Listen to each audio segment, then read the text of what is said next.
You got to make a smart decision when you pick your first handgun.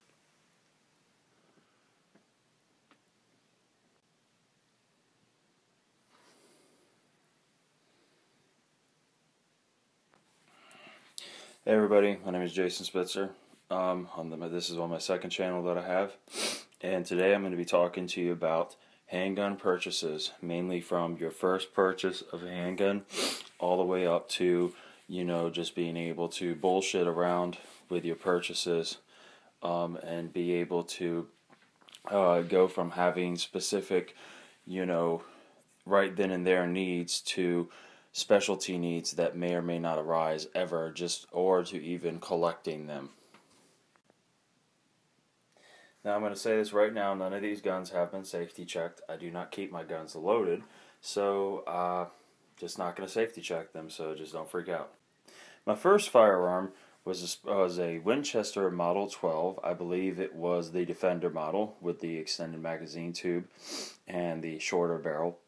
And I actually ended up selling that shotgun, and I sold it for a very specific reason that a lot of people may or may not agree with, but I sold it because the serial number ended with 3 6s, and I'm a religious person. Now that being said, I originally bought the shotgun for home defense, and I bought it because I just wanted to have a gun to shoot around with. I went to go sell the gun back to the shop that I bought it from, and at the time they were not able to give me a great deal, so I was very limited of what firearm I was able to buy with the trade-in purchase value of that gun. And the thing that I was able to buy was this P64 Polish police pistol and 9x18 Makarov. And that's where my story starts off at. Even though this is a good gun in maybe some people's eyes, it really does not serve the good defensive purpose. You can look up videos about the P64, but I'll go into brief detail. It is a big, bulky, heavy gun, has very little ergonomics. When you fire this gun with even just normal practice rounds, it does give you a lot of wallop on your hands. So, as far as a gun with low recoil, even though it is a 9x18, it is a very non-practical gun for self-defense or even target shooting. 9x18 Makarov can be fairly expensive to find and rare to find, and it's not, in my opinion, a good defensive gun. But I felt like I was rushed to buy a gun, and that's why I bought it. Now the second gun that I bought was this Preparedness 22 long rifle revolver. And the problem with this gun is, even though it's a 22, even though it is fairly accurate, it is made out of a very cheap alloy. In fact, this is the definition of a Saturday Night Special gun from the 1960s and 70s. Preparedness doesn't exist anymore, but it's basically a German manufactured gun. And you would think that, oh, it's German, so it would be well manufactured. Not in this case with Preparedness revolvers. They're really hit or miss. In fact, I've had to have this gun gunsmithed on because the timing went out, and it became to the point where it was dangerous to actually fire, and it would eventually either backfire too much lead in my face, or it would actually just backfire and blow up in my face. Then I move on to the crown jewel of my firearm collection, in my opinion. This is my Smith & Wesson Model 10. Even though it is a Series 80, you can tell by, if you look right in there, I don't know if it will focus, but it will say Model 10 and then Series 80 right there. And the thing about it is, this is a gun that was made in the 80s, but this used to belong to the White Oak Corrections Facility. I don't know if you can see those engravings on there. Those are basically officer engravings. And even though it used to belong to a corrections facility, this gun is a tack hammer. It shoots like nothing I've ever shot before. I can use factory ammo, I can use reloads on this that I make, and it will hit a Red Bull can from damn near 75 yards away. And it's a really nice firearm.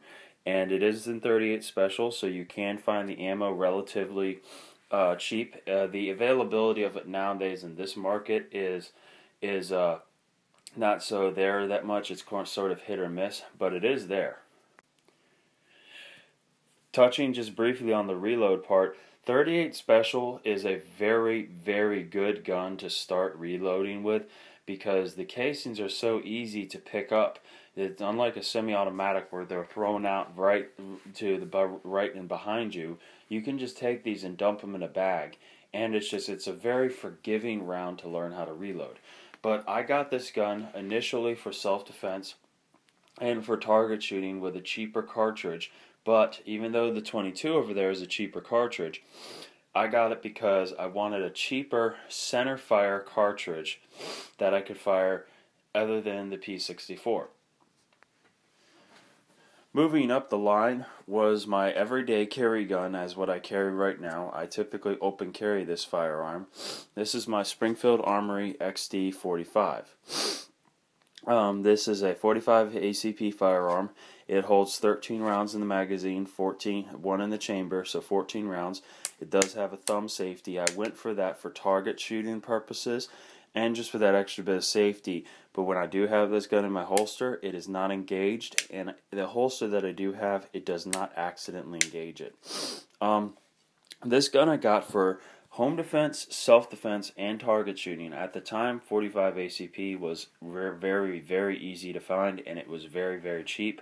This gun, like all of my guns, will eat up Tula all day long. So if I'm not worried about reloading it, or if I have way too many shell casings, I can just throw Tula in it, and it will eat it up all day long. And that's why I got the Springfield Armory XD, was because I could target shoot with this.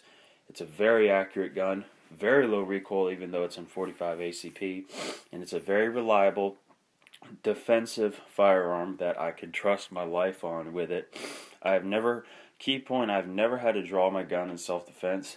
I really have never had any close calls, but I love this firearm. I carry it all the time for self-defense.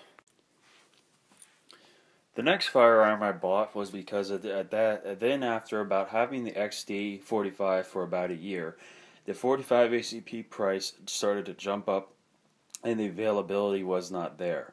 And so I was starting to learn how to reload, and 45 ACP was a little tricky for me because I was dealing with even the fact that I couldn't even find the components and any literature on reloading 45 ACP.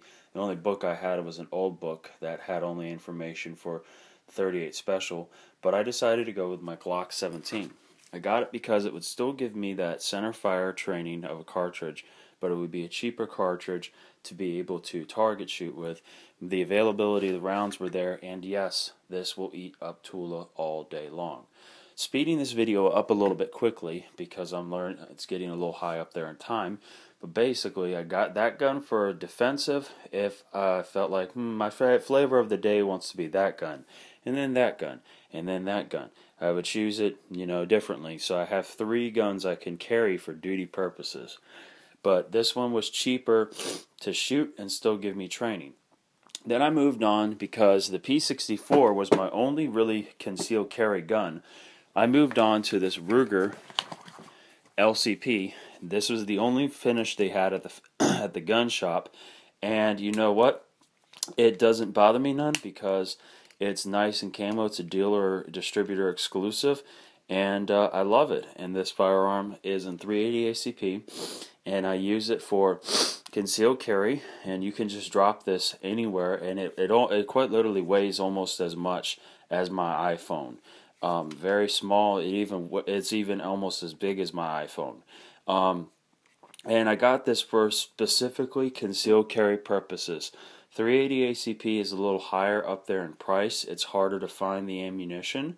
And right now there are so many good 380 firearms out of the market that are new, like the Glock 42, a bunch of Sig Sauers, Rugers, all sorts of guns.